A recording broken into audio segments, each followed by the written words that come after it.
एक tweet I है अभी मरियम नवाज ने की है, हम सवाल जवाब पूछ रहे हैं तो शायद वहाँ से पैगाम आ गया, वो पढ़ ही देते हैं। Keeping in mind the plight of the masses and the government's inaptitude and failure in every field, there is a consensus in the party that IK Imran Khan government has to go.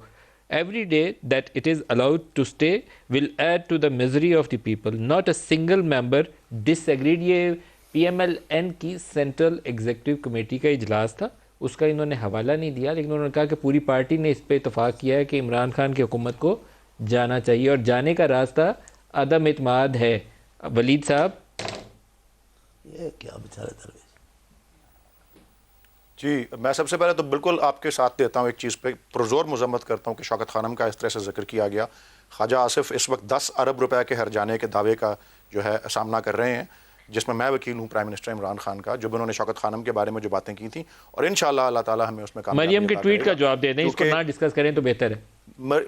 मैं ये क्यों जी, ये अपनी party के अंदर बैठ के अपनी लोगों से अपना ही वो ले लें, वो जैसे कहते हैं सपोर्ट अपने मौकफ की, वो कौन सी नई मरियम बात के है? ट्वीट का बड़ी जवाब खबर दे वो दें, टाइम बताएं खत्म ना, हो जाएगा। जो मेरी यार सुन लेना, बड़ी खबर वो बताएं जो अभी वक्फे में आई थी कि चौधरी शुजात हुसैन साहब ने टका सा जवाब दे दिया आसिफ अली जरदारी साहब को कि हम अदम एतमाद में आपका साथ नहीं देंगे। ये उससे ज्यादा बड़ी खबर है जो मरियम नवाज शरीफ साहबा की ट्वीट है, क्योंकि अपनी पार्टी के लोग तो वही करेंगे जो ये कहेंगे, उसमें कौन सी नई बात है।